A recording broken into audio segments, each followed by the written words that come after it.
Demonyo? Baka nakakalimutan mong ang demonyong tinatawag at nasa harap mo ngayon ay minsan mo rin namang minahal. Bakit magalit na galit ka? Di hamak na mas malaki ang kasalanan mo sa akin kesa sa kasalanan ko sa'yo. Mambabarang ka!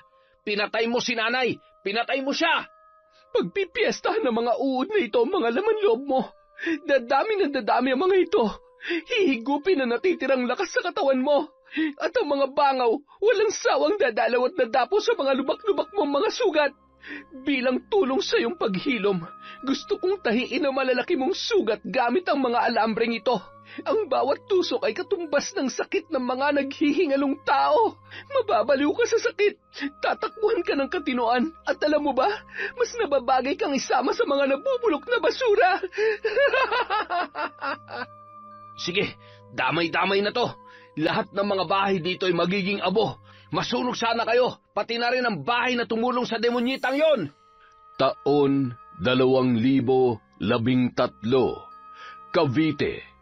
Bandang 8:00 ng gabi, sa balkonahe ng isang bahay, masayang inabutan ni Aling Susan ng pulutan ang kanyang anak na si Axel na nakikipag-inuman sa mga pinsan nito bago bumalik sa loob ng bahay. Bagamat may kinakasama na si Axel ay madalas pa rin yung nasa bahay ng kanyang nanay. Hindi yun nalalayo sa bahay na inuupahan nila ni Grace. Mahigit 1 taon na rin na nagsasama, ngunit hindi pa nagkakaroon ng anak at wala pa ring planong magpakasal.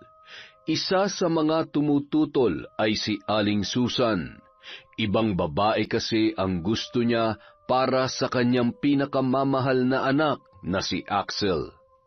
Ang gusto niya kasi, matulad ang kanyang anak sa 2 nitong pinsan na nakapangasawa ng mga profesyonal at may maayos at maginhawang buhay.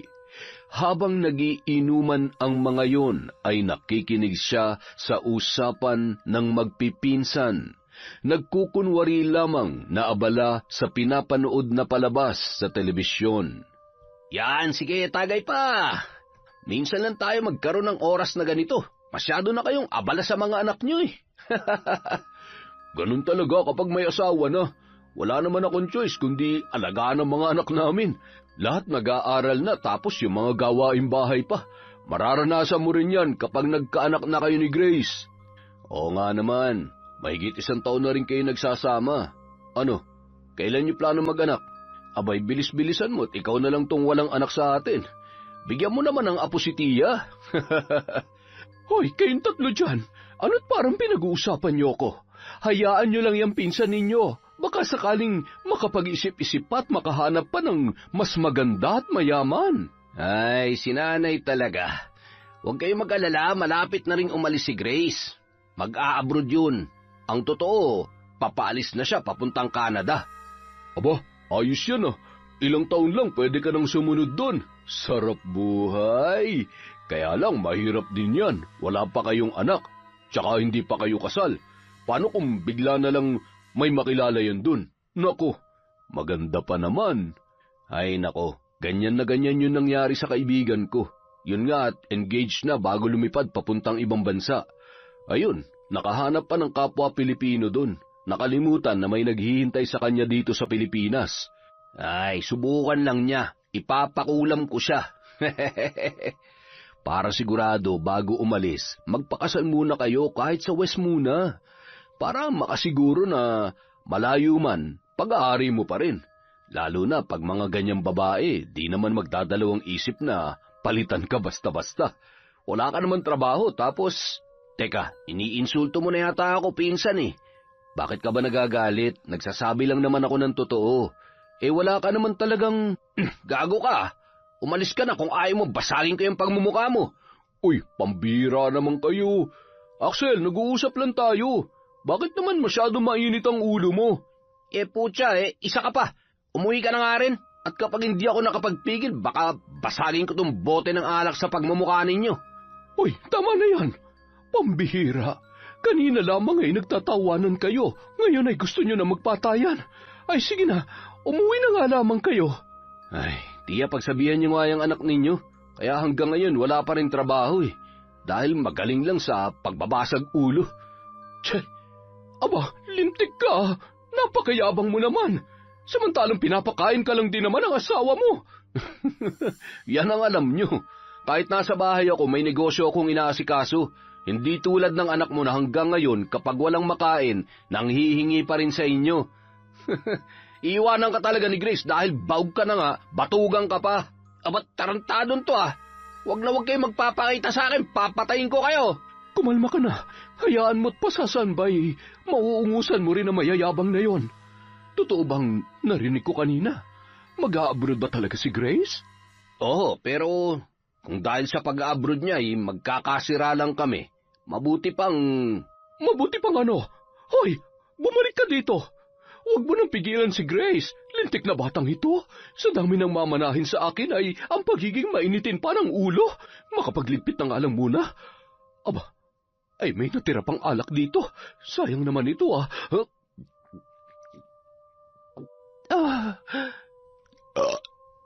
Samantala, habang nag-aayos ng mga gamit at nakasalansang mga dokumento sa kamang higaan, bigla namang tumunog ang cellphone ni Grace. Nakangiti namang sinagot ng babae ang tawag ng kanyang nanay Josie. Nay, napatawag ho kayo. Kumusta ho kayo dyan? Si tatay at si Bunso, nandyan po ba? Ay, ayos lamang kami dito, anak. Huwag mo kaming alalahanin. Napatawag ako dahil ikaw ang inaalala ko. Sigurado ka na ba talaga na mag-a-abroad ka? Opo, Nay. Alam niyo naman po, matagal ko nang pinapangarap to. Kapag pinalad ay kukunin ko rin kayo at doon na tayo titira. Siyempre gusto kong tulungan kayo na makapagtapos ang engineer natin at para makapag-ipon ng pera para sa plano nating negosyo. Ay siya, mukhang hindi ka na namin mapipigilan. Basta mag-iingat ka doon, ha? Huwag kalilimutang magdasal. Ay siya nga pala, buti na lang at pumayag naman si Axel. Opo, pumayag po siya. Siyempre, para sa amin din naman po ito. Ay, wala naman pong mangyayari kung... Ay, Nay, nandito na po yata si Axel. Sandali lang po. Tatawag na lang po ulit ako bukas. I love you, Nay. Ikumusta niyo na lamang po ako kay tatay at kay Bunso. Axel, ikaw na ba yan? Nandito ako sa kwarto. Sino bang kausap mo kanina? Ha? Lasing ka ba? Ay, si nanay tumawag ng ngumusta at nagtatanong kung tutuloy daw ba ako. Oh, anong sinabi mo? Siyempre, tutuloy. Sabi niya, buti raw at pumayag ka. Hindi ka naaalis. Iligpit mo na yung mga gamit mo. Kung kinakailangan na araw-araw ako mag-apply sa trabaho hanggang sa matanggap ako, gagawin ko. Basta, wag ka nang umalis. Ano bang sinasabi mo? Nagbibiro ka ba? Papalis na ako sa susunod na linggo tapos biglang aayaw ka? Bahala ka sa buhay mo. Sa ayaw mo sa gusto, aalis ako. Hindi mo ba narinig ang sinabi ko? Ang sabi ko, hindi ka aalis. Dito ka lang. Alam ko naman kung bakit kating-kating kang umalis Kasi manlalalaki ka doon. Ang kapal na mukha mong sabihin yan. Napakarumi ng isip mo. Sige, pairalin mo yung makitid mong utak. Yung pagsiselos mo na wala naman sa lugar. Hindi dahil nagsasama tayo, pwede mo nang hadlangan ang pangarap ko. Isa pa para sa atin din to. Kaya sa halip na pigilan mo ako, lawakan mo naman yung pangunawa mo. Ah, ganon. Hindi ka pa nga nakakalis, niyayabangan mo na ako Ewan ko lang kung makalis ka pa kapag sinurog ko tong mga... Wag! Ano ba? Bitawan mo nga mga yan. Akin na! Axel! Ano pa? Kapag sinabi kong hindi ka alis, hindi ka alis. Bitawan mo ako! Hayop ka! Mapapatay kitang buwisit ka! Grace! Hindi mo ako matatakasan! Mas gugustuhin ko pa mamatay kesa sa makasama ka. Hindi ka na nga nakakatulong, may gana ka pang manakit at hadlangan ang pangarap ko. Ang kapal na mukha mo, wala kang kwenta. Nagmamadali niyang dinampot ang isang folder na naglalaman ng mga dokumento at ng kanyang maleta. Nagmamadali niyang inilagay ang kanyang mga damit doon. Nang akmang papaalis na, ay buong lakas na hinila ni Axel ang buhok ng babae, sabay sinakal ng nakatalikod. Axel, bitawan mo ako. Bitawan? Tapos ano, iiwan mo ako? Inuubos mong pasensya ko eh. Akalain mong iiwan mo talaga ako? At ano sabi mo kanina? Ha? Wala akong kwenta? Ngayon, ipaparanas ko sa'yo kung gaano ko kawalang kwentang lalaki. Kinaladkad niya papuntang kusina si Grace habang patuloy sa pagpupumiglas ang babae. Buong lakas na kinagat ni Grace ang kanyang kanang braso, ngunit nanatiling malakas ang pagkakahawak noon sa mahaba niyang buhok. Walang kasing lakas at paulit-ulit na iniumpog sa mesa ang ulo ng babae hanggang sa mawalan yon ng malay. Tumigil lamang si Axel nang makita ang tumutulong dugo sa ulo ng kanyang kinakasama. Napatulala na lamang ang lalaki nang makita na wala ng malay si Grace. Dahan-dahan niya yung binitawan hanggang sa sumalampak sa sahig. Sinapo niya ang ilong noon at tinitigan ang labi na bahagyang nangingitim na. Grace? Grace, gumising ka. Hindi maaari. Hindi ka pwede mamatay. Samantala, habang naglalakad si Aling Susan papalapit sa pinto ng bahay ni na Axel, ay napatigil siya nang marinig niya ang paghagulgol ng kanyang anak. Axel? Axel? Ano nangyari? Ay, Diyos ko! Anong ginawa mo kay Grace? Nay, hindi ko sinasadya. Nadala lang ako ng galit ko. Nay, anong gagawin ko? Dali natin siya sa ospital. Hindi pwede mamatay si Grace, Nay. At tayo kung makulong. Siraulo ka ba? Bakit mo pa dadalhin sa ospital yan? Kapag nabuhay pa yan, siguradong siya mismo magpapakulong sa'yo. Kung ayaw mo mabulok sa bilangguan, gumawa ka na ng paraan para... Alam ko na, sandali lang.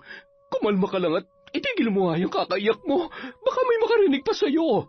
Tumungo sa kwarto si Aling Susan at nagmamadaling kinuha ang isang malaking itim na maleta, sabay bumalik sa kusina. Anong gagawin mo dyan, Nay? Huwag ka na maraming tanong. Buhatin mo siya at ilagay sa maleta. Ako nang bahala maglinis ng mga dugo rito. Kailangan ko ng suka. Maya-maya kapag wala ng katao-tao, ay magmotor ka. Itapon mo na lamang yan sa malayo dun sa may dump site. Siguradong hindi na mabubuhay yan. Dala ng kalituhan, sinunod na lamang ni Axel ang sinabi ng kanyang ina. Matapos ilagay ang kanyang kasintahan sa maleta na nakabaluktot ang tuhod at ulo, ay itinabi muna nila yon. Abala sa paglilinis ang kanyang ina habang nakaupo naman sa sahig at nakasandal sa pader ang ulo ni Axel. Nakatulala at hindi pa rin makapaniwala sa mga nangyayari. Pagsapit ng hating gabi, nagmamadaling itinali ng mag-ina sa malapad na floorboard ng motorsiklo ni Axel ang maletang yun. Umangkas naman ang kanyang ina upang masigurong madidispatcha ng maayos ang katawan ni Grace. Nandito na tayo. Napakabaho dito. Bilisan mo ng kilos mo at baka may makakita pa sa atin. Hindi ko na kayang amoy. Matapos isama sa mga basurang nakatambak na nakalagay sa mga malalaking itim na garbage bag, ay nagmamadaling pinaarangkada ng mag-ina ang motor papaalis sa nasabing lugar. Nadaanan pa nila ang naglalakad na si Johnny at ang lolo Jojo nito na tulak-tulak ang kanilang kariton. Sinasamahan ni Johnny ang lolo niya mula nung maliit pa lamang siya sa tuwing gabi. Meron din silang sariling talipapa kung saan nagtitinda ng gulay sa tapat ng kanilang bahay ang matanda, habang nag-aaral naman sa kursong business management si Johnny na noon ay nasa ika-4 na taon na. Nakatira ang maglolo sa squatters area malapit sa nasabing dump site. Hinila naman ni Johnny ang kanyang lolo Jojo sa tabi, sabay na tilamsikan sila ng tubig ulan dahil sa mabilis na takbo ng motorsiklo na dumaan sa kanilang tagiliran. Pwe! Ano ba naman at hindi magdahan-dahan ng pagpapatakbo mga yon? Nabasa tuloy ang damit ko. Ay, pambihira naman oo. Hindi ba sila marunong magdahan-dahan? Wala man lamang pakialam kung may masasagasaan na o wala. 2 araw nyo na po kasing suot yan, Lolo. Baka sakaling mamaya pag uwi natin ay gusto nyo ng palitan. Sayang naman. Isang pakete ng fabric softener ang ginamit ko dito, Apo. Hanggat may amoy pa, iyuwag na muna. Hindi ka pa naman pati nagrereklamo at... alam mo naman itong kilikili ko. Pinagpala sa kilikili ng lahat. Walang amoy yan, kahit amoyin mo pa. Ay, si Lolo talaga. Ayaw nyo lang maligo, ang dami nyo pang... Teka, ano yun? Nakikita mo ba yun? Bilisan mo nga. Ang ganda. At bagong-bago pa ito ah. Bakit naman nila itinapon? Malamang sa malamang, may pambili ng mas maganda at bago. Ano kaya ang laman nito? Buksan mo nga, Apo. Kung hindi yan damit at malamang ay pera. Isang maletang punong-puno ng... Tao! May patay! Napatakbo na lamang papalayo ang maglolo at naiwan ang kanilang kariton. Nang matauhan ay biglang tumigil sa pagtatatakbo ang matanda na noon ay hingal na. Lintik ang bata ka. Pinatakbo mo ako sa gulat. Sigurado ka bang patay na ngayon? Hindi ko po alam, Lo. May dugo po kasi, kaya baka patay na nga po yun. Naku, baka mapagbintangan pa tayo. Tara na, huwag na lang tayo makialam at baka nagmamasid lamang sa tabi-tabi ang pumatay doon. Pero paano po kung buhay pa yun? Ay, bahala na nga. Uy, saan ka pupunta? Anak naman ng teteng, oo. Umiral na naman ang pagiging superhero ng apo ko. Ay, Diyos ko, mabagay. Nangingilig ang tuhod ko sa nervyos at lintik.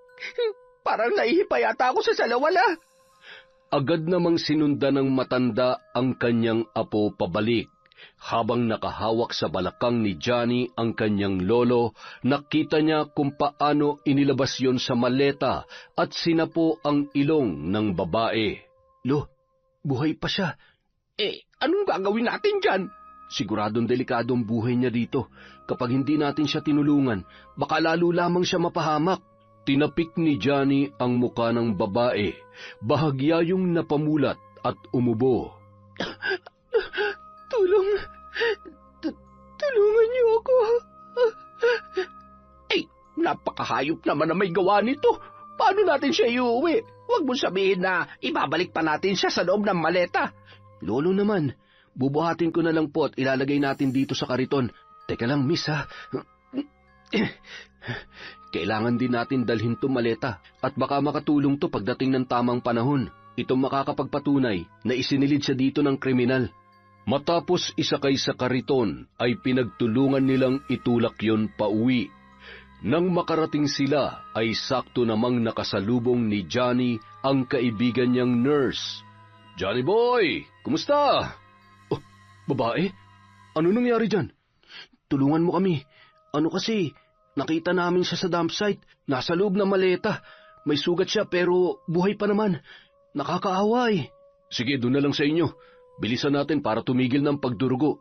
Mas maganda kung madadala natin siya sa ospital at kailangan masuri ang ulo niya. Posible malakas ang pagkakabagok at kapag napabayaan, pwede niyang ikamatay yan. Matapos bigyan ng paunang lunas at linisin ang mga sugat, magkakasamang dinala nila yon sa ospital kung saan nagtatrabaho ang kaibigan na nurse ni Johnny. Gamit ang sariling pera mula sa bulsa ng binata at ng lolo nito, ang ginastos nila para sa pagpapaospital ng dalaga. Nagkaroon yon ng minor skull fracture, ngunit maswerteng hindi nagkaroon ng seryosong epekto sa utak at wala namang namuong dugo na maaaring magdulot ng komplikasyon kung sakali. Tinahi ang isang mahabang sugat at agad ring pinalabas ng sumunod na araw. Labis naman ang pasasalamat ni Grace sa mga taong nagmabuting loob sa kanya. Nang makauwi sila sa bahay ay kapansin-pansin ang lungkot sa muka ng dalaga at takot na animoy may malalim na iniisip. Ayos ka lamang ba, iha? Nagugutom ka ba? Magsabi ka lang at ipagluluto kita. Hayaan mo't maya-maya ay uuwi na si Johnny. Ang sabi niya, isasamahan kanya sa presinto para mailahad mo nangyari sa'yo. Naalala mo bang lahat na nangyari sa'yo, ha?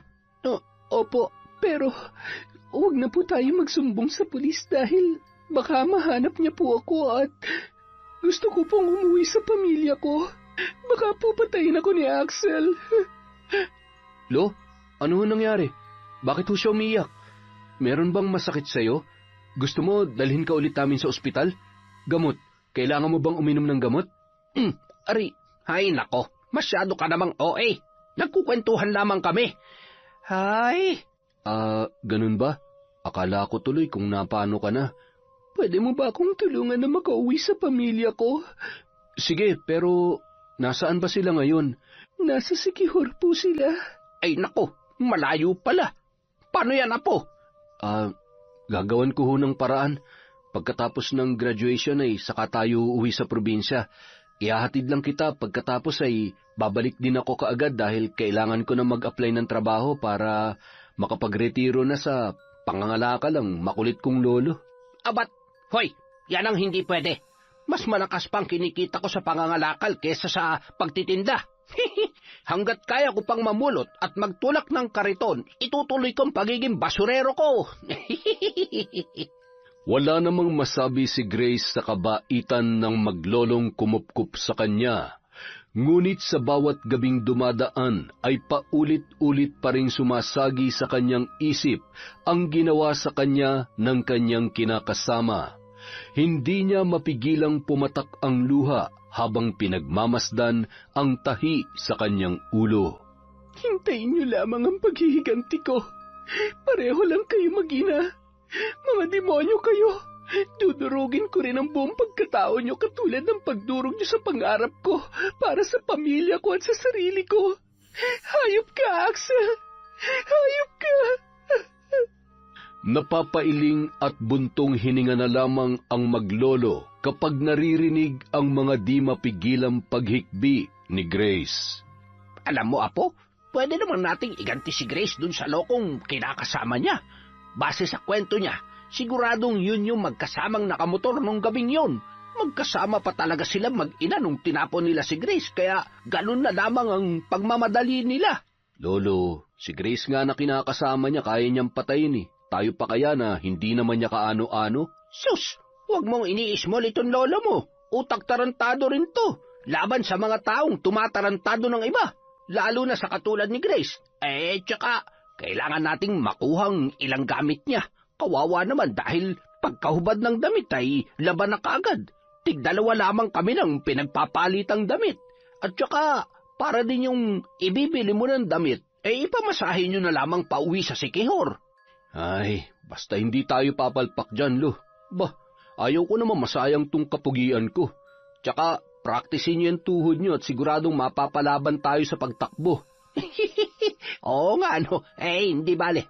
Hindi naman natin kailangan tumakbo kung papasukin natin yung bahay kapag walang tao. Ang sabi ni Grace, halos dun na tumitira yun sa bahay ng nanay niya. Malamang sa malamang ay nasimot na natin lahat ng gamit ni Grace doon. Hindi pa rin bumabalik yun. Wala tayong ititira. Tapos, para mas masaya, takutin natin. Para mabagabag ng takot at konsensya ang hinayupak na yon. Ilabas mo nga sa freezer yung dugo ng baboy at kailangan natin yon. Makatulog na ka muna at bukas ko na lamang ipapaliwanag sa'yo kung paano natin paglalaruan ng gagong Axel na yon. Kinabukasan, ng sumunod na gabi. Nakakailang bote ka na naman, Axel. Tama na yan. Ano na lang ang mangyayari kung puros alak na lamang ang atupagin mo? Humanap ka na lang ng ibang babae para makalimutan mo ng lintik na babaeng iyon. Ay, pwede ba, Nay? Patay na nga yung tao, ginaganyan mo pa rin. Di man siya nakapagtapos ng pag-aaral, pero di hamak na mas madiskarte at mas may kwenta siya sa akin. Anak ng putya naman, oh.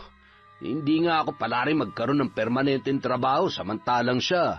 Mula nung magsama kami, wala man lamang akong naiambag kahit sa bill namin sa kuryente. Wala talaga akong kwenta. Pinatay ko siya. Pinatay ko yung babae na wala namang gusto kundi mahalin ko lang. Ay nako, yan ang nga bang sinasabi ko. Iinom-inom ka tapos magdadrama ka at kung ano-ano na naman ang lalabas dyan sa bibig mo. Sige, ipagpatuloy mo na yan. Kapag nagkataon, ikaw din mismo magpapahamak dyan sa bibig mo. Ay! Samantala, nung mga oras na yun ay isinisilid na ni Johnny at ni Lolo Jojo ang mga damit at ang isang folder na naglalaman ng mga importanteng dokumento ni Grace. Matapos sa makuha ang mga yon ay ikinalat nila ang dugo ng baboy sa tiles ng bahay, sa kwarto hanggang sa kusina. Nilagyan din nila ng pulang ekis ang mga larawan ni Axel, sabay sumulat sa pader ng salitang, "Mamamatay ka rin." Sakto namang palabas na ang dalawa nang matanawan ang paparating na si Aling Susan na inaalalayan ang kanyang anak na nagpupumilit umuwi sa kanyang inuupahang bahay. Nagkubli ang dalawa sa tagiliran ng bahay at nang masigurong nakapasok na sa loob ay tumakbo ang maglolo palabas ng tarangkahan at nagmamadaling naglakad papalayo sabay sumakay sa isang tricycle. Samantala, matapos paupuin sa may sala si Axel ay napansin ni Aling Susan ang mga marka sa larawan ng kanyang anak. Gayon din ang nakasulat sa pader. Paglingon sa may kusina ay nakita niya ang nagkalat na dugo sa sahig at sa lamesa. Napahawak sa bibig ang ginang at hindi makasigaw, dala ng sobrang takot. Nanginginig ang kamay at tuhod na lumapit sa anak at pinaghahampas yun, sabay itinuro ang kanyang mga nakita. Ano yung mga... Grace? Minumulto niya na ba tayo, Nay? Grace, patawarin mo ako. Kailangan nating alisin ang mga dugo at hindi kita pwedeng iwan na mag-isa dito. Kung talagang nagmumulto siya, delikado ang buhay mo dito. Siguradong hindi matatahimik ang kaluluwa niya hanggat hindi siya nakakaganti sa atin. Nagmamadaling tumungo sa kwarto si Axel nang makita niyang nakabukas ang pinto noon. Nadulas pa yun dahil sa nagkalat na dugo sa sahig. Nang bumangon siya ay tumambad ang nagkalat na ilang mga gamit at nakabukas na aparador. Lalo yung nataranta at nanginig sa takot. Nasaan yung mga gamit dito? Nay! Nawawala yung mga gamit ni Grace! Hindi kaya buhay siya. Baka siya may gawa ng lahat ng ito. Nay, umalis na tayo dito. Ayokong makulong. Umalis na tayo bago pa siya magsumbong sa mga pulis. Kumalma ka nga, Axel. Naguguluhan na rin ako. Ay, tulungan mo ko maglinis at lalong magmumukha tayong kriminal kapag iniwan natin sa ganitong kalagayan ang bahay na ito. Isa pa, kapag umalis tayo, magmumukha na tayong guilty. Mag-isip na lang tayo ng paraan kung sakali magsampa siya ng kaso laban sa atin. Wala tayong pera at wala tayong ibang mapupuntahan. Umaasa lang tayo sa buwan ng pensyon ng tatay mo. Sa kabilang banda, nang makababa ng tricycle ang maglolo, ay masayang-masaya ang mga yun na naglakad papunta sa looban kung saan naroroon ang kanilang bahay. Siguradong matutuwa si Grace nito. At siguradong takot naman ang Axel na yun at ang nanay niya sa nakita nila. Ang inaalala ko lang, Lolo, kung maghinala sila na buhay pa si Grace. Ay, tama ba yung ginawa natin? Di mas maganda para naman lalo silang usigin ang konsensya nila. Hindi sila makakatulog sa takot. Alam mo, kung ako kay Grace, ipapakulam ko yung mag-inang yun sa probinsya Ay, nako, si Lolo talaga. Hayaan na natin siya magdesisyon para sa sarili niya. Basta kung ano man maging pasya niya, tutulungan at susuportahan na lang natin siya. Alam mo, Apo, nakakahalata na ako sa iyo, Hindi ko mawari kung concerned citizen ka ba o concerned lover boy na ni Grace. Umamin ka nga. Ikaw ba'y nagkakagusto sa kanya? Ang sakit ng tiyan ko, Lo. Bilisan na natin. Ayan, lalabas na. Ay, pisting utot yan, oo. Amoy nabubulok na basura. Hoy, hintayin mo ako, Johnny Boy! Nang makarating sa bahay ay agad yung dumiretso sa kanilang banyo. Dahil sa mga kalampag ay bumangon naman sa higaan si Grace at sakto namang dating ng hingal na si Lolo Jojo. Lo, galing po kayo sa labas? Bakit po parang hingal kayo? Ay, bakit nga ba naman kasi ako tumakbo? Siya, nangalakal kami sa bahay ninyo. Nariyan ang mga gamit mo. Ho? Bakit niyo ho ginawa yun? Buti ho hindi kayo nahuli. Paano ho kung malaman niya na buhay pa ako? Lolo naman, ayaw ko hong madamay kayo. Ayaw ko hong masaktan kayo ng dahil lamang sa akin. Ay, iha, huwag ka mag-alala. Kayang-kaya naming ipagtanggol ang sarili namin. At saka, hanggat kasama mo kami ay hindi ka na masasaktan ng lokong yun. Diyan pa lang sa bungad kapag nagtangka siyang sumugod dito kung sakali man, ay hindi na siya makakarating ng buhay dito sa pinto natin. Okay lang po ba kayo? Tubig po. Uminom muna kayo. Ay, kayo talaga. Maraming salamat po, Lolo. Si Johnny po. Sakto namang labas ng binata sa banyo na hinihimas-himas pa ang kanyang tiyan. Rapsa, nailabas din ang sama ng loob. Ay, naku, Sus Mariosep naman oo. Isara mo nga yung pinto ng banyo at humahalingasaw yung ano bang amoy yan? Makalipas ang 2 araw, matapos ang graduation ni Johnny sa kolehiyo, bumiyahe na sila papuntang Siquijor sakay ng eroplano. Mula sa airport ay sumakay pa sila ng jeep at tricycle papunta sa baryo kung saan naninirahan ang magulang ni Grace. Bago makarating si Grace ay abalang-abala naman sa paghahanda ng tanghalian ang mag-anak. Araw ng Sabado noon at kagagaling lamang nila sa bukid. Namitas kasi sila ng gulay at nanguha ng laman ng kamote. Habang nagluluto ang mga yon ay napag-usapan nila si Grace na halos mag-iisang buwan nang hindi nagpaparamdam. Ayos lang naman siguro siya doon, Nay. Sabi niya doon sa huling text, magiging abala siya doon at istrikto daw yung amo niya. Di ba may mga ganun naman talaga? Siguro naghahanap lang yun ng pagkakataon para matawagan tayo dito. Miss na miss ko na nga po si ate. Ay, sana nga ay nasa maayos siyang kalagayan ngayon. Hindi ako halos makatulog sa gabi sa kakaisip sa anak natin. Kung ako lang ang masusunod ay ayaw ko na lumayo siya. Siguro kung nagpursige lamang si Axel na magtrabaho ay hindi na kailangang magpakalayo-layo pa ni Grace. Hindi man lamang pinalad si Grace sa mapapangasawa niya. Ay, hindi bali sanang hindi mayaman basta responsable man lamang sana. Malay mo naman makapag-isip-isip pa. Hindi pa naman sila kasal. Marami pang pwedeng mangyari. Isa pa, bata pa ang anak natin. Malayo pang mararating niya sa buhay. Sana nga. Para naman hindi niya habang buhay na pasanin ang pabigat niyang kinakasama. Mukhang kahit sa mga gawaing bahay ay hindi maaasahan ng lintik na yon. O tay, uminom ka muna ng tubig. Aba, bakit? Hindi naman ako nang hihingit, lalong hindi naman ako nauuhaw Para lumamig ang ulo nyo.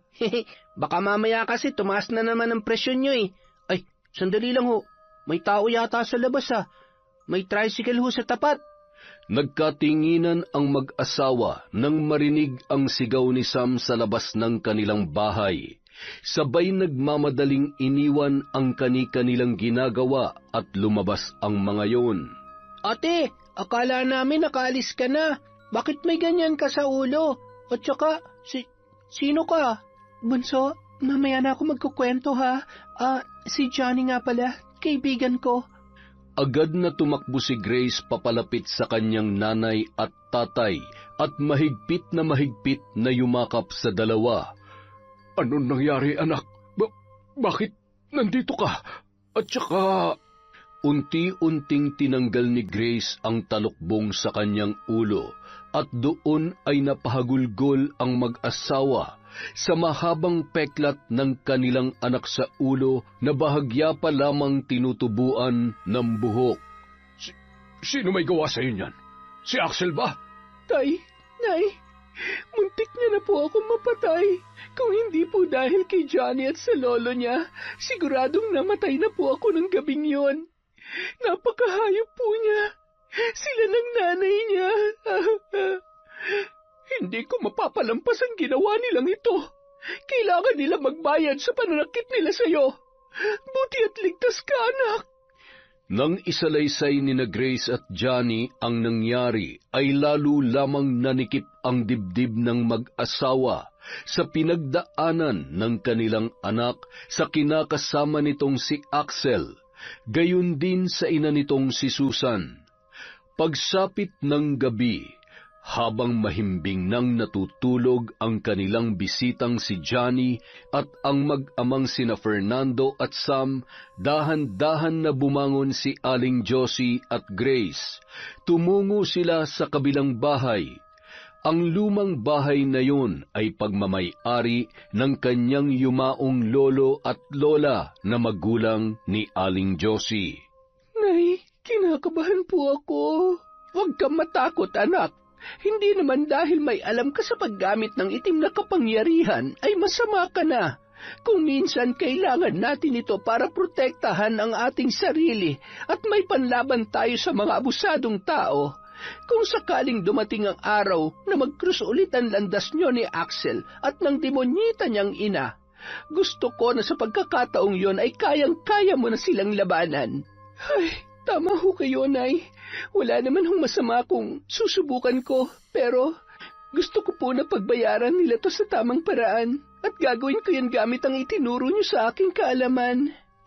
Nang gabing yon, naging bukas ang puso't isipan ni Grace na aralin at yakapin ang itim na kapangyarihan sa pamamagitan ng pagbigkas ng mga salitang nagpapahiwatig ng buong pusong pagtanggap.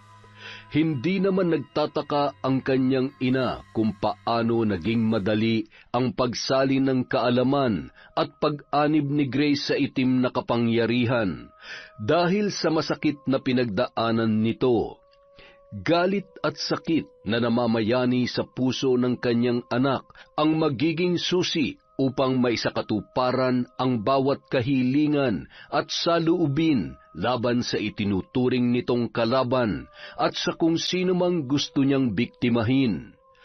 Makalipas ang 2 linggo, napag-usapan nilang bumalik muli sa Cavite kasama ang ama ni Grace.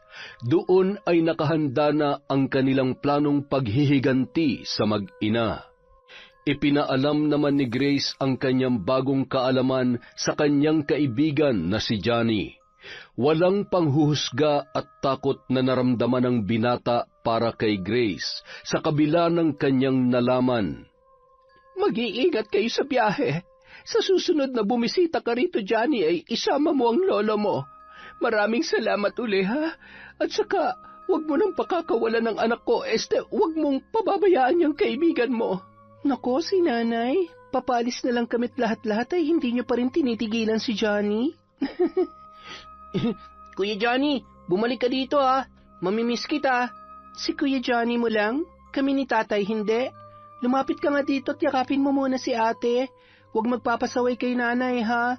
Ingat kayo dito. Nay, aalis na po kami. Nang sumunod na araw, bandang 3:00 ng hapon matapos magpahinga ni Mang Fernando sa kanilang biyahe ay nagpasya yon na puntahan ang bahay ng mag-inang sina Susan at Axel. Pumunta yun sa bahay kung saan dating nakatira sina Axel at Grace sa pag-aakalang nandoon lamang yun. Magandang araw po. Pwede po ba magtanong? Wala na po bang nakatira sa bahay na ito? Hinahanap ko po kasi si Axel, yung kinakasama ni Grace. Si Axel. Nakoy, nandun po sa bahay ng nanay niya. Mula ata nung nag-abroad si Grace ay lumipat na rin siya. Kaano-ano niyo po ba sila? Ako po yung tatay ni Grace. Salamat po. Sige po at tutuloy na po ako. Sige ho. 5 bahay po mula dito. Yung may pulang tarangkahan. Dumiretso na sa nakabukas na tarangkahan si Mang Fernando. Saradong-sarado ang pinto kaya naman 3 beses niyang kinatok yun ng malakas. Nang buksan ni Axel ang pintuan ay namutla ang lalaki na parang papel, sabay na palunok ng laway nang makita ang tatay ni Grace. Tay, anong ginagawa niyo dito? Mano po pala? Hindi ba pwedeng dumalaw para mangumusta? Bakit ba parang gulat na gulat at nalalamig ang kamay mo? May sakit ka ba? Ay, pasensya na po. Medyo masama lang ang pakiramdam ko. Tuloy po kayo. Nay, may bisita ho tayo. Nandito si Tatay Fernando. Tatay ho ni Grace. Ano? Ay, lintik. Anong ginagawa niya dito? May alam na ba siya? Baka may mga kasama na siyang... Magandang umaga, Balae. Sa wakas ay nagkita rin tayo. Hindi ka na isama nun ni na Grace at Axel nung nagbakasyon sila sa probinsya. Ay, oo, Balae. Buti at napadalaw ka. May iba ka bang sadya dito sa Cavite? Oo. May pupuntahan akong kaibigan pagkagaling ko rito. Sinadya ko lamang kayo kasi may itatanong sana ako tungkol kay Grace. Ay, ano ho yun, Tay? Tumawag na ba siya sa inyo? Alam mo kasi... Nag-aalala kami dahil mahigit 1 buwan nang wala man lamang paramdam. Nung huli niyang text ay sabi niya nasa ibang bansa na raw siya at mahigpit ang mga amo niya. Kaya naman hindi kami mapakali mag-asawa sa pag-aalala. Gusto man sana kitang tawagan ay wala ka namang cellphone number sa amin para makontak ka man lamang. May balita ba kayo sa kanya? Nakalis nga ba siya ng bansa? Tumatawag ba siya sa inyo? Oo, nakalis siya. Ay, yan nga rin ang ipinagtataka namin ni Axel dahil mula nang umalis siya ay 1 beses lamang din nagpaabot ng mensahe katulad ng sinabi sa inyo. Nag-aalala at siyempre nangungulila na rin ang husto itong anak ko. Ay, alam mo naman, mahal na mahal niya ang anak mo at hindi naman ito sanay na malayo kay Grace. Hamot kapag tumawag ay ipapaalam namin sa iyo. Pakisulat na lamang dito ang numero mo at tatawagan ka agad namin, ha? Baka ho abala lang siya. Sana nga po maayos at hindi siya nahihirapan sa trabaho niya. Sabi ko naman kasi dito na lamang siya. Bakit? May trabaho ka na ba? Ay, wala pa po pero nag-a-apply na ho ako. Nag-a-apply. Mukhang 2 taon ka na atang nag-a-apply, Ano yon? Iniinsulto mo ba ang anak ko? Iniinsulto? Bakit balay? Masama bang magsabi ng totoo? Aba, kung pumunta ka lang dito para maliitin ang anak ko, ay makakaalis ka na. Ay, hindi tuloy nakapagtataka kung bakit hanggang ngayon ay wala pa rin pakinabang yang anak mo, Balae. Mukhang maayos ang pagkakahulma mo. Manang-mana sa ugali mo. Ay, Mga sinungaling kayo. Mag-iingat kayo, ha? Sa susunod, kapag magsisinungaling kayo, galingan nyo. Huwag nyo na rin subukan takasan ang mga kasalanan nyo. Dahil siguradong mas mahirap pa sa buhay sa loob ng rehas ang pagdaraanan ninyo. Pagbabayaran yung ginawa nyo sa anak ko. Hindi makapagsalita ang mag-ina sa mga salitang binitiwan ni Fernando bago tuluyang umalis sa bahay ng mga yon. Nang makita ni Aling Susan ang dumudugong bibig ng kanyang anak, ay doon lamang yon natauhan. Anak, ayos ka lang? Masakit ba? Ay, ano nangyayari? Paanong nabuhay pa ang babaeng yun? Hindi ba't wala na siyang buhay nang isilid natin sa maleta? Hindi ko alam, Nay. Basta ang alam ko, natataranta na ako nung gabing yun. Nay, makukulong po ba ako? Hindi ka makukulong, anak. Kung kinakailangan kong akuin ang lahat ng kasalanan mo para protektahan ka, gagawin ko. Huwag ka na matakot, ha? Mahal na mahal ka ni nanay. Tahan na. Kinagabihan. Nay, saan po kayo pupunta? Dito lamang, anak. Maglalaro lamang si nanay. Alam mo na yon. Sige po, nanay. Ingat ho kayo at huwag magpapahalata sa kapitbahay. Baka mamaya ay maging laman pa kayo ng tsismis. Kilala niyo naman ang ilan sa kapitbahay natin. Nagbabantay-bantay at naghahanap lang ng mapag-uusapan. tingnan mo nga nung umuwi si ate, naitsismis na agad. Ang sabi, bago na naman daw ang asawa. Si Kuya Johnny ata ang tinutukoy nila. Ay, Hayaan mo na. Hindi naman nabago yan sa kanila. Huwag lamang na masasaktuhan na ako mismo makarinig sa kanila at paiiksiin ko ang mga dila nila. Oh, sige na, matulog ka na. Pagdating sa kabilang bahay, kung saan naroroon ang mga gamit, ay paisa-isa niyang inilapag ang mga kagamitan niya sa pambabarang. Pasipul-sipul pa yun habang sinisindihan ang uling na nasa isang lumang kaserola. Hinintay niya magningas yon habang sinisindihan ang 7 kandila na kulay itim. Nakangising dinampot ang kalawanging alambre at hinawakan yon kasabay ng isang manikang kulay na luma ng puti. Sa ulo ng manikang yon ay may nakasuot na mga maliliit at malaking karayom. Sa may bandang tiyan naman ay may hiwa yun kung saan ilalagay niya ang anumang insekto na maiisip niyang ilagay doon. Sa isang malaking garapon, naroon ang iba't ibang insekto na maaaring magkaroon ng buhay at dumami sa pamamagitan ng kanyang mga orasyon. Nang magsimulang mag-usal ng dasal, kasabay ng malakas na ihip ng hangin at enerhiya na bumabalot sa loob ng bahay, inilulublob ang alambre sa nagbabagang uling at itinutusok sa bibig ng hawak niyang manika. Ang marahas mong sinungaling na bibig ay dapat tinatahi ng nagbabagang alambreng ito. Mamaya na nga. Mas maigi siguro kung hahalukayin ko muna yung bibig mo na parang may tumatakbong kabayo at sinisilaban ng apoy katulad nito. At yung mata mo na nagbubulag-bulagan sa bawat pagkakamali ng anak mo, dapat dyan tinutusok ng tinik, ng karayom at lagyan ng mga itlog ng bangaw hanggang sa maging uod at tuluyan ka ng mabulag na lintik ka. Wala kang kwentang ina, kaya humaba ang sungay ng anak mo dahil sa maling pamamaraan ng pagpapalaki mo. Irresponsabling nanay at nagpapalaki ng demonyo. Magdusa ka! Magdusa ka! Nanggigigil talaga ako sa'yo! Samantala, habang natutulog si Susan ay naramdaman niya ang biglaang paghapdi ng kanyang dibdib na animoy sinisilaban. Gustuhin man niyang bumangon ng mga oras na yon ay hindi niya maikilos ang kanyang katawan. Hindi niya rin maibuka ang talukap ng kanyang mga mata. Ngunit nararamdaman niya ang presensya ng isang nilalang na hindi niya kilala. Lalo lamang nanlamig ang buo niyang katawan nang marinig ang mga kakilakilabot na bulong sa kanyang tainga.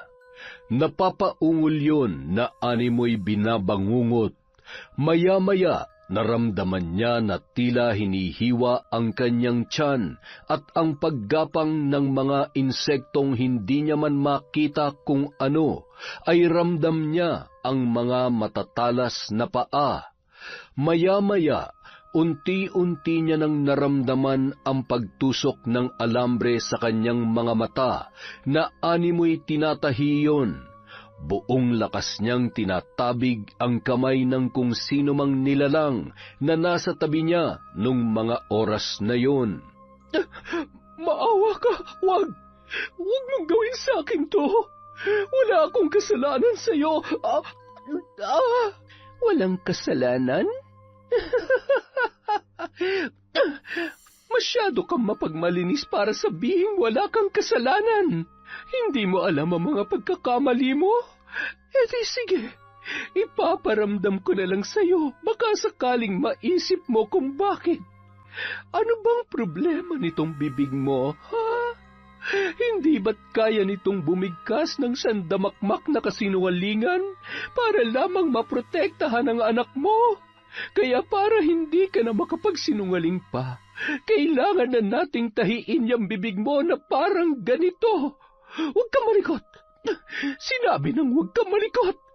Masakit ba, Susan? Sagutin mo ko. Magsalita ka. Tandaan mo, walang-wala pa yan sa mga susunod na gagawin ko.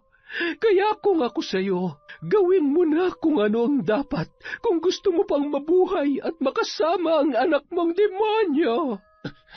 Nay! Nay! Mayroong gustong pumatay sa akin. Papatayin niya ako, anak. Napahagulhol sa iyak si Susan, sabay yumakap sa kanyang anak na noon ay nag-aalala para sa kanyang ina.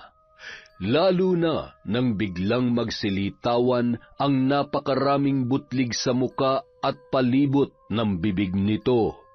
Maya-maya, napahawak yun sa kanyang tiyan nang maramdaman niya na may nagwawalang kung anong buhay na insekto sa loob noon at ang pakiramdam na animoy sinisilaban ang kanyang sikmura. Nagpagulong-gulong yon hanggang sa gumagapang at humihiyaw na sa labis na sakit. At nang kumalma ay napahawak naman siya sa kanyang ulo nang maramdaman ang pinaghalong pangangati at kirot. Kasabay ng mahigpit niyang paghawak ay ang pagkalagas ng kanyang buhok. Nanginginig ang kamay na tinitigan ang napakaraming buhok na nasa kanyang kamay na may kasama pang natuklap na makapal na anit na may bahagyang dugo.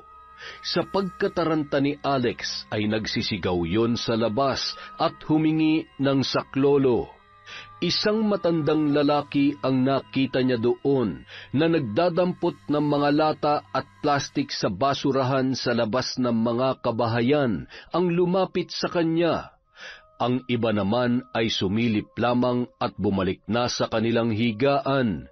Walang pakialam, lalo na't hindi naman sila malapit sa mag-ina at alam din nila ang kagaspangan ng mga ugali noon. May tutulong ba ako sa iyo, iho? Hindi mo ba nakikita? Huwag ka na magtanong, tulungan mo na lang ako, bilis! Abay, ayos ah. Sa lahat ng nangangailangan ng tulong ay siya pa yung siga. Nang makita ng matanda ang kalagayan ni Susan ay napailing-iling yon. Hindi imposibleng mambabarang ang may gawa nito. Taga-Sikihor ako kaya alam kong nangyayari ngayon sa nanay mo. Ganyan na ganyan ang nangyayari kapag binabarang ang isang tao. Dalhin mo siya sa isang magaling na albularyo. Baka sakaling maisalba mo pa ang buhay ng iyong ina. Ay, sandali lang at tatawag ako ng tricycle na maaari niyong sakyan. Magmadali na kayo. Malapit lang naman ang bahay niya dito. Ang problema, alanganing oras na. Pero subukan niyo na lang. Agad namang bumiyahe ang mag-ina matapos sabihin ng matanda sa driver kung saan dadalhin ang nanay ni Axel. Pagdating roon ay halos mamaos na sa kakatawag sa labas ng bahay si Axel habang nakasalampak sa kalsada si Aling Susan na noon ay nanghihina na. Ay, sino ba yung lintik na? Natutulog ako kanina, pasigaw ng sigaw ah. Hoy! Ano ba? Ano ba kailangan mo ha? Hindi mo ba nakita ang nakapaskel? Alas 8 hanggang alas 3 ng hapon lamang. Hindi alas 3 ng madaling araw. Pambira naman oh. Pasensya na ho. Kailangan lang ho talaga namin ang tulong ninyo. Tulungan niyo naman po ang nanay ko. Ay, siya, pumasok na nga kayo. Aba, malala ang tama ng nanay mo ha. Malamang hindi basta-basta mambabarang ang nakabangga ninyo. Ano po, yung dating kinakasama ko na taga-probinsya, posibleng siya may gawa nito. Ano kasi, hindi niya matanggap nung hihiwalayan ko na siya dahil hindi sila magkasundo ng nanay ko.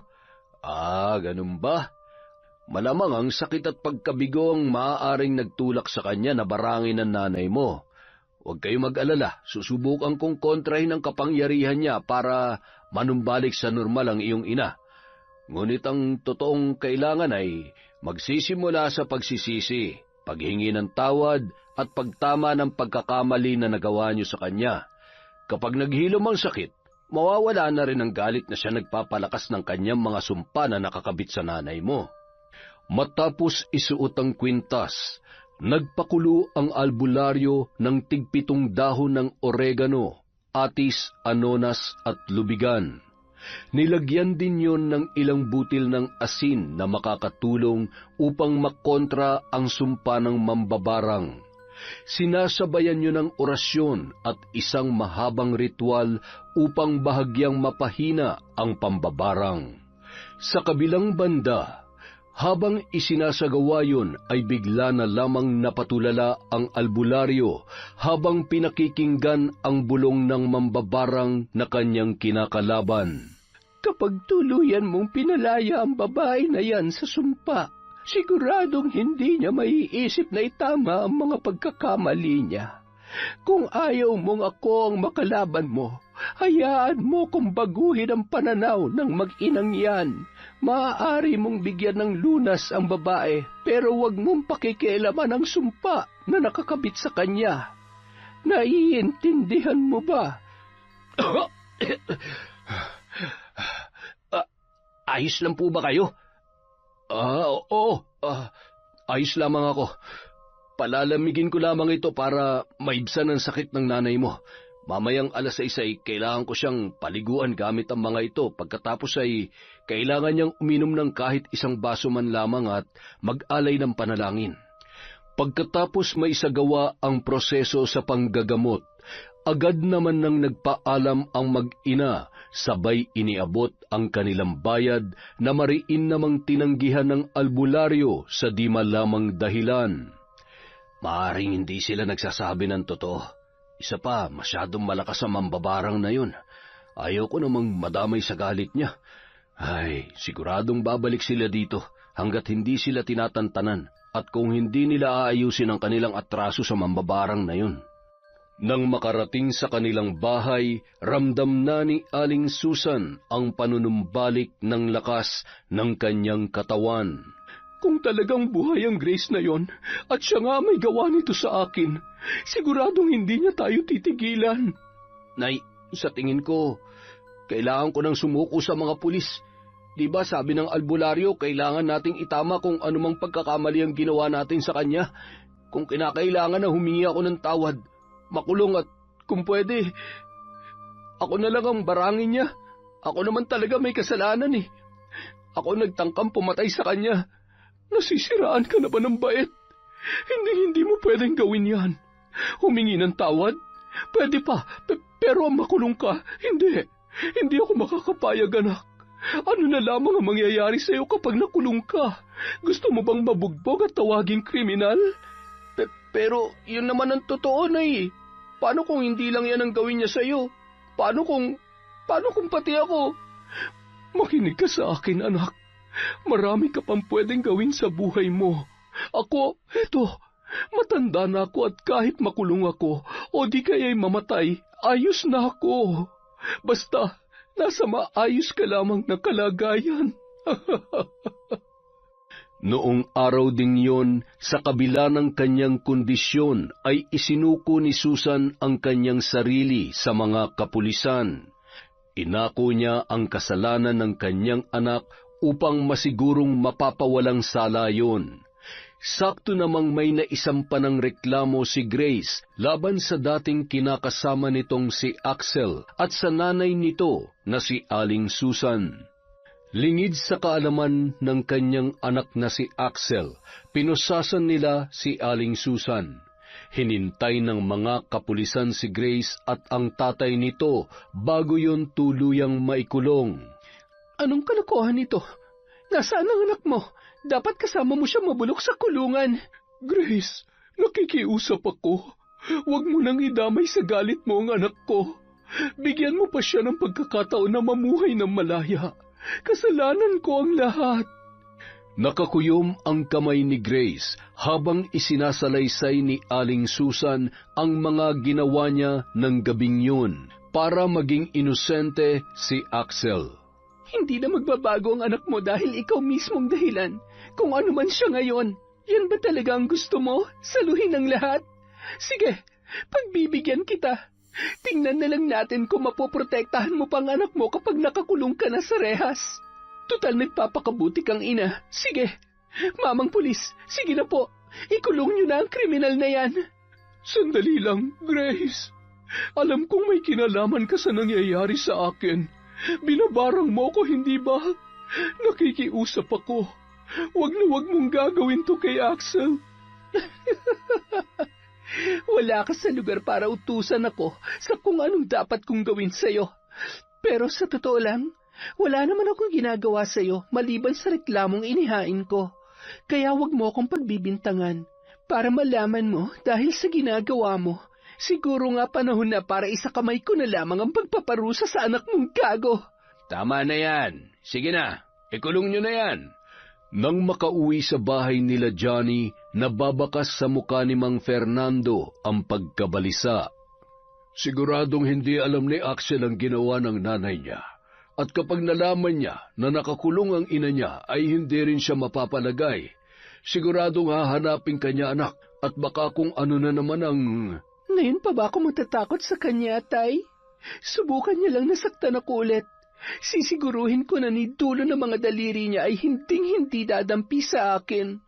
Nang malaman naman ni Aling Josie ang nangyari, ay lalo lamang nang galaiti yon sa sobrang pagkadismaya sa naging desisyon ni Aling Susan para sa kanyang anak. Nakakunot ang noo-noon habang inaayos ang mga gamit sa pambabarang. Matapos ihanda ang mga gagamitin niya, ay agad na nung sinimulan ang kanyang ritual. Wala ka ng kawala ngayon, Susan. At sa pagkakataong ito, isusunod ka na rin ang anak mo.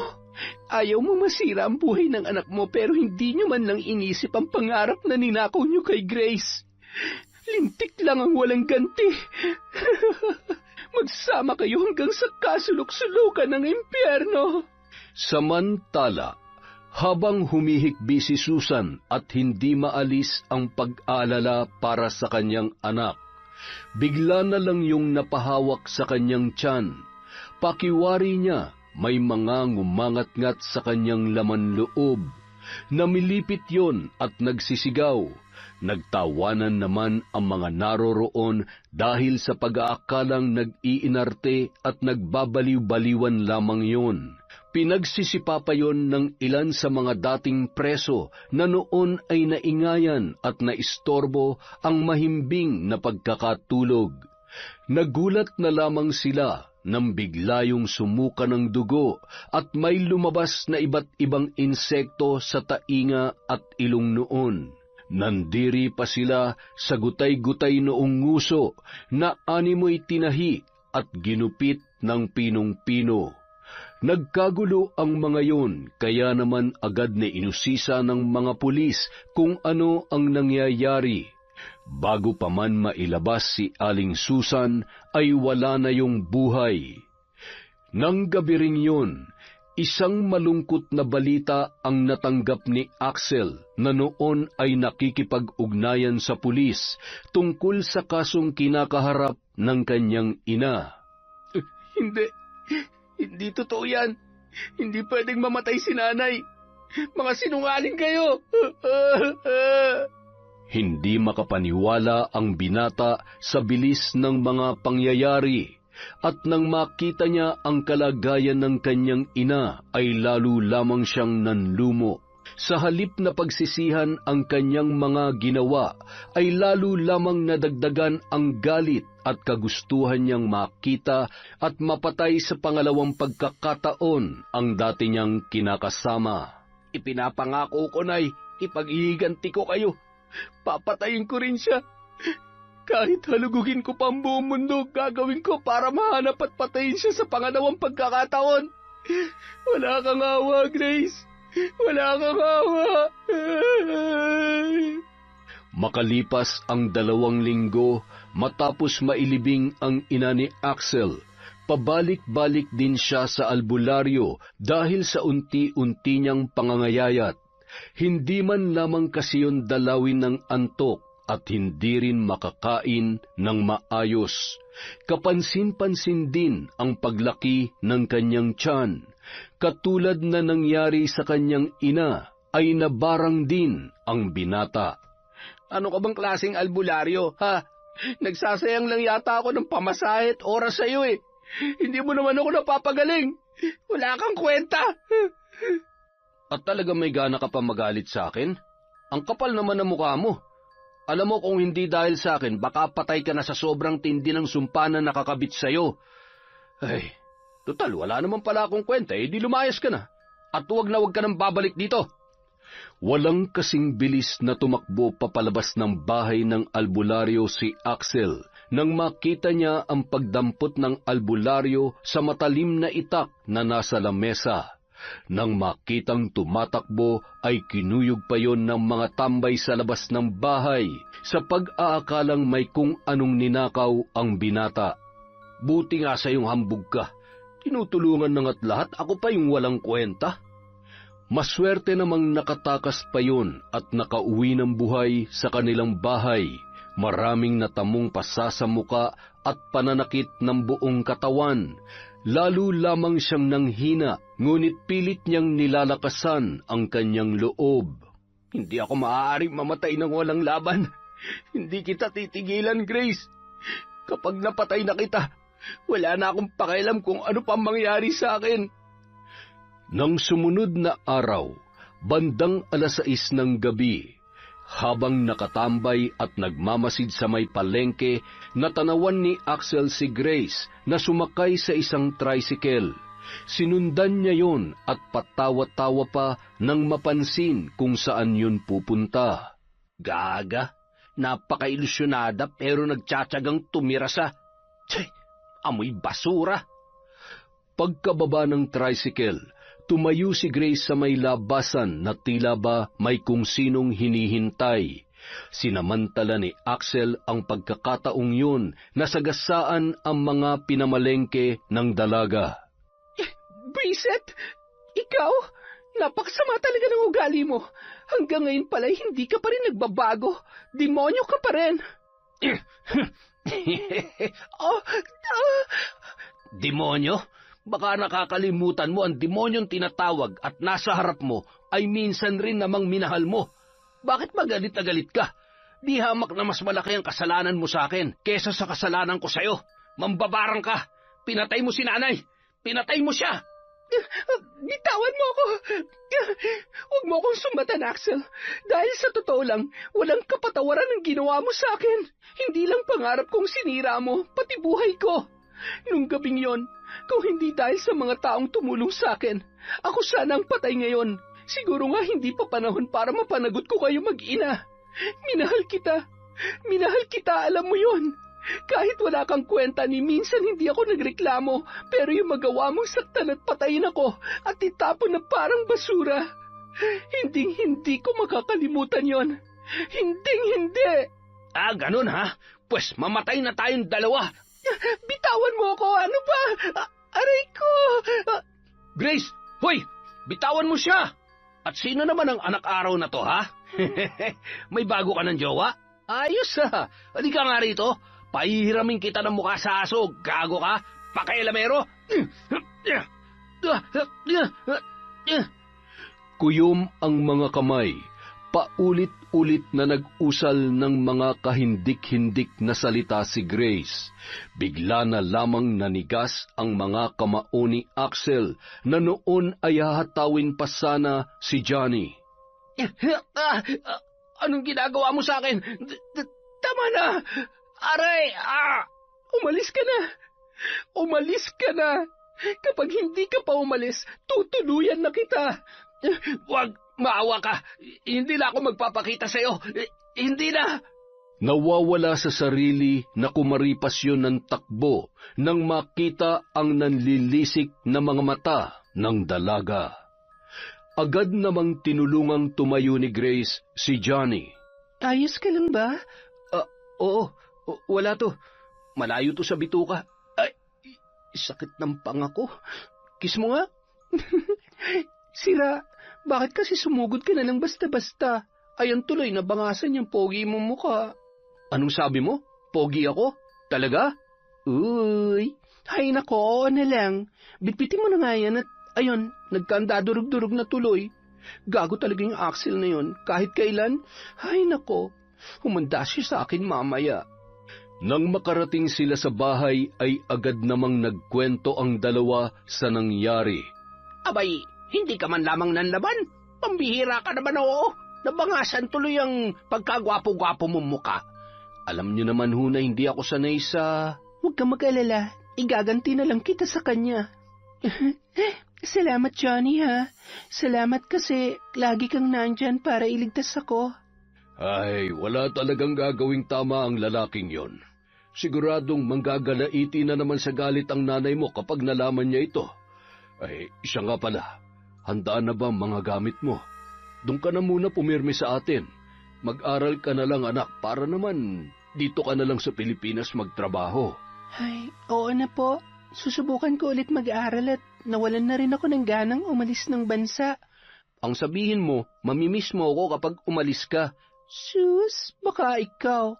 Ngayon na uuwi na ako sa probinsya, siguradong... Ay, oo na. Habang nag-uusap ang mga yun, bigla namang narinig nila ang sigawan ng mga tao mula sa labas. Sunog! May sunog! 2 bahay ang noon ay lumalagablab sa apoy. Tumakbo sila papalapit para makiusisa sa nangyari nang biglang makita ni Grace ang nakatanaw na si Axel. Sige, damay-damay na to. Lahat ng mga bahay dito ay magiging abo.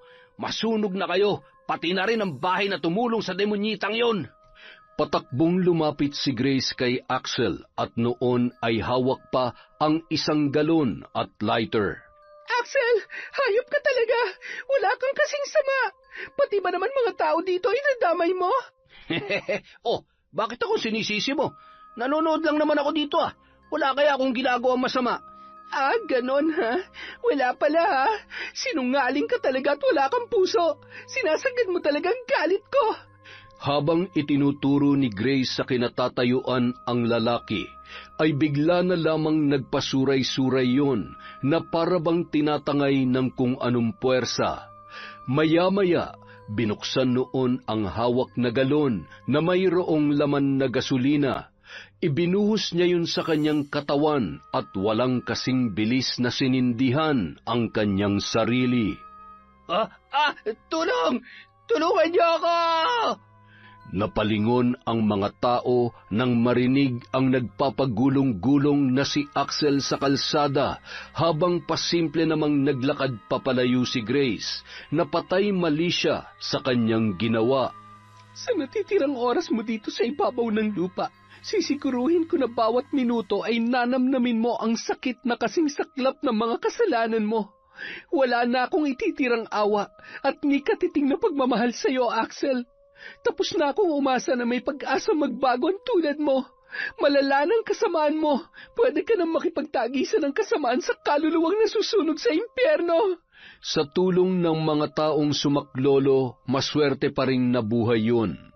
Hindi rin nagtagal ay naapula rin nila ang sunog nang dumating na ang mga bumbero. Nang malaman ng mga pinsan niya ang nangyari sa kanya, ay hindi naman siya natiis ng mga yun. Yun ang gumastos sa ospital hanggang sa makalabas ay hindi siya pinabayaan. Bakit niyo ba ako tinutulungan? Bakit hindi niyo na lang ako pinabayaan mamatay sa ospital na yun? Kesa naman ganito ang kalagayan ko ngayon. Kalimutan mo na mga naging alitan natin noon. Magpagaling ka. Peklat lang ang mga yan. Hindi naman magiging hadlang yan kung gusto mo talagang ayusin ang sarili mo. Kung ano-ano kasing kalokohan ang inaatupag mo eh. Pambihira, nawala na si Tia para lang maayos yung buhay mo. Kahit alam naman namin na hindi naman talaga siya may kasalanan kay Grace. Hindi ka ba nakukonsensya? Maawa ka naman sa sarili mo. At isipin mo ang sakripisyo ng nanay mo para lang kung nandito ka para pangaralan ako, tumigil ka na. Kasi kahit hindi pa magaling ang mga sugat ko, kayang-kaya kong bangasan yung pagmumukha mo. Ay, yan ang problema sa iyo eh. Lagi mo na lang pinapairal ang init ng ulo mo. Manahimik ka! Hindi pa ba sapat na kinakarma na ako? Na, tama kayo, wala akong kwenta. Kasalanan ko lahat ng to, pero naging mas miserable ang buhay ko dahil sa mambabarang na yun. Ano? Mambabarang? Ano yun? Huwag ka nga nagpapatawa. Ay, ano bang gusto mong kainin at ipagluluto kita? Hindi yung ganyan. Bakit ka ba tumatawa? Totoo ang sinasabi ko. Totoo ang mambabarang. Mambabarang si Grace. Siyang pumatay kay nanay at siya rin ang dahilan ng lahat ng mga kamalasan ko ngayon. Insan, mukhang kailangan na natin itong patingnan sa ano. Ano? Iniisip niyo ba na babaliw na ako? Bakit ba ayaw niyo maniwala sa akin? Papatayin ko kayo eh. Papatayin ako ni Grace. Mambabarang yon. 3 araw na ang nakalipas mula nang makauwi sina Mang Fernando at Grace sa probinsya. Nang gabing yon ay tinungo ni Grace at Aling Josie ang lumang bahay upang isagawa ang ritual na kanilang pagtutulungan upang masigurong maisasagawa nila ng matagumpay ang pambabarang. Alam mo anak, kahit ano pang pagpapasakit natin sa lalaking yon, mukhang imposible ng matauhan yon. Natural na ipinanganak at pinalaki na maitim ang budhi at buto. Hindi ko malaman kung paanong nagustuhan mo yon. Nay, sino ba naman ang hindi aasa sa tamis na mga pangako at magagandang plano niya para sa amin? Hindi ko naman alam na sa pagpaplano lang pala siya magaling. Ay, siguro nga ginawa niya yan para mapaniwala ako na mahal niya talaga ako. Alam mo, Nay, dahil sa nangyari sa amin, ngayon ko lang din naisip na sobrang laki kong tanga. Ang sakit lang kapag iniisip ko kung talagang minahal niya ba ako o baka nga ginamit niya lang ako eh. Pero iniisip ko, siguro yung masakit na pinagdaanan ko, yung mga nangyari ang paraan para mailigtas ko ang sarili ko sa relasyon na wala naman patutunguhan. Akalain niyong kailangan ko pang maranasan na isilid sa maleta bago ko makita yung lalaking talagang para sa akin. Ay nako anak, ganyan talaga ang kapalaran. Pero hindi pa rin katanggap-tanggap ang ginawa sa iyo na mag-inang yon. Hindi kailanman magiging tama at magiging pwede para sa akin. Kaya ngayong gabi, tapusin na natin to. Pagkatapos ay palayain mo na ang sarili mo sa galit. Hindi ko lubos maisip na yung lalaking minsang minahal ko ay gusto kong pahirapan at patayin ngayon, Nay. Masama ba akong tao? Masama ba ako kung tutuluyan ko na ang hayop na yon? Ano ba ang gusto mo? Ikaw ang may hawak ng lahat. Kung pinanghihinaan ka ng loob na saktan at patayin siya, alalahanin mo ang gabi na walang awa kanyang sinaktan, isinilid sa maleta at itinapon na parang basura. Tatagan mo ang loob mo at ang galit na natitira dyan sa puso mo ang tutulong sa iyo para tapusin siya. Pinahid ni Grace ang kanyang mga luha, sabay tumango, umupo sa sahig at inihilera ang mga bagay na gagamitin niya sa pambabarang. Matapos sindihan ang 3 kandilang itim, isinilid ni Grace ang mga matatalim na bagay sa kaserolang may nagbabagang apoy. Gayun din ay kinuha niya ang isang garapon na may iba't ibang insekto. Kinuha niya ang isang mataba na kulay puting uod, pati na rin ang isang bangaw. Inilagay niya yon sa kanyang palad na walang buhay.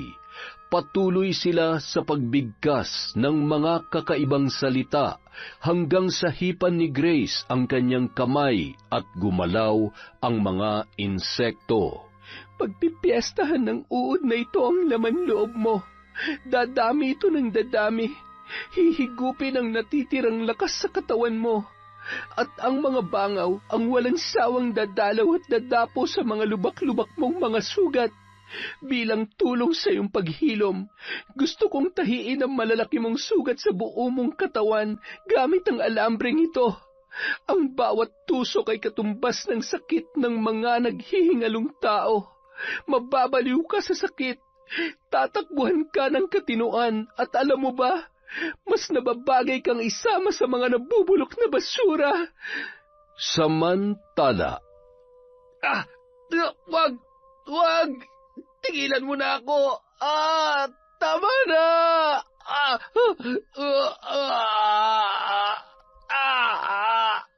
Palala na ng palala ang mga sugat niya. Nakakatakot. Kailangan na natin siyang itali. Mas mahihirapan tayo kapag tumakas na naman ang lintik na... Ay, napapagod na talaga ako mag-alaga sa lukulukon to eh. Buti sana kung gagawin niya rin to sa atin kung sakaling tayong nasa kalagayan niya. Sabi ng bitiwan niyo ako! Axel, saan ka pupunta? Bumalik ka dito! Axel! Ay, Diyos ko, kayo na pong bahala sa kanya. Ginawa naman po namin lahat para matulungan siya. Chang, kunin niyo na lang po yung anak niyo. Tutal, kasalanan niyo naman kung bakit nagkaganyan siya eh. Ay... Habang naglalakad si Axel, nakaramdam yon ng sobrang lamig. Nagtaasan ang mga balahibo niya, sabay palingon-lingon sa mga taong dinaraanan niya. Tinatakpan nun ang kanyang tainga dahil sa malakas na halakhak na kanyang naririnig habang ang mga tao ay nagtitinginan sa kanya. Tumahimik na kayo! Tumahimik kayo sabi! Nandiyan na sila! Maririnig nila tayo! Papatayin nila ako! Tumakbo ang binata, sabay sumampa sa isang nakatigil na truck na may mga nabubulok na basura. Hindi alintana ang amoy basta makatago lamang siya roon habang nakakuyom ang tuhod hanggang sa nakatulog na. Bagamat madilim ay hindi man lamang napansin yon ng mga tao. Tulog na tulog at walang kamalay-malay na nakarating na siya sa dump site, nagabundok ang basura. Walang ekspresyon na naglakad-lakad at tila ba wala ring naaamoy. Nang makakita ng nilalangaw na pagkain ay agad niya yung sinunggaban na animoy gutom na gutom. Paborito ko to! Paborito ko to! Ito pa! Nay, bakit tayo mong kumain? Ay ka na. Bahala ka, magugutom ka dyan. Ha? Si Grace? Wala na. Wala na siya, Nay. Nasa abroad na yun. Oo.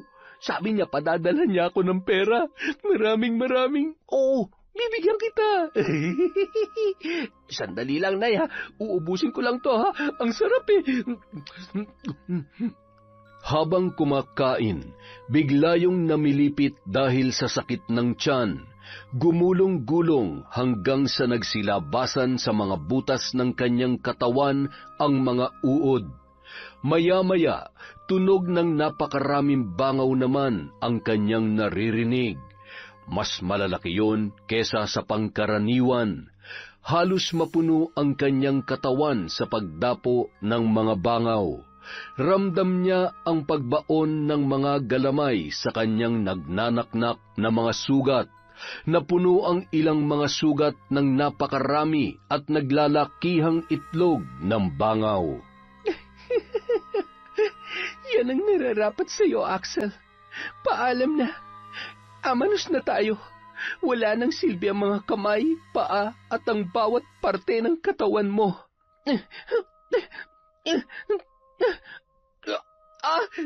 Tama na, Rico.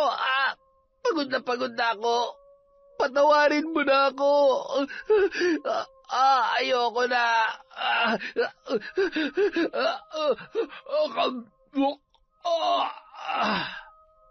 Doon ay tuluyan ng pinagkaitan ng buhay at inuuod na ang bangkay ni Axel matapos ang ilang araw niya ng pagkamatay. Kamatayan ang naging bunga ng kanyang pagmamalupit sa taong minsang nagpahalaga sa kanya at nagmahal. Kamatayan na kabayaran na mas piniling ipagpatuloy ang kasamaan kesa itama ang kanyang kamalian. Makalipas ang 3 taon, umuwi si Johnny sa Siquijor at ang kanyang lolo Jojo. Hindi para magbakasyon, kundi para hingin ang kamay ni Grace sa mga magulang nito. Alam mo namang malakas ka sa amin at alam ko na mahal mo ang anak ko. Kaya oo, payag na payag kami mag-asawa na magpakasal na kayo. Ang akin naman ay, siguruhin mo lamang na iingatan at aalagaan mo ang anak namin. Dahil kung hindi, baka ikaw ang sumunod naming barangin. Yon, isa na naman pong magandang kwento. Maraming salamat po sa pagtsatsaga sa pakikinig sa kwentong Enteng. Dahil dyan, meron tayong shout-out. Simulan natin kay Roy Vlog TV. Hello po kay Kurt Mina, kay Yam Duka, kay Cherry Mukbang, kay Len TV. Hi kay Jappy Portes, kay Virginia Belay. Hi kay Gina Lynn at sa Sibayan family from Pangasinan. Hello po kay Charlene Gumansing, kay Miss Maura. Hi kay Shibuya Minami, kay Adoracion Espiritu.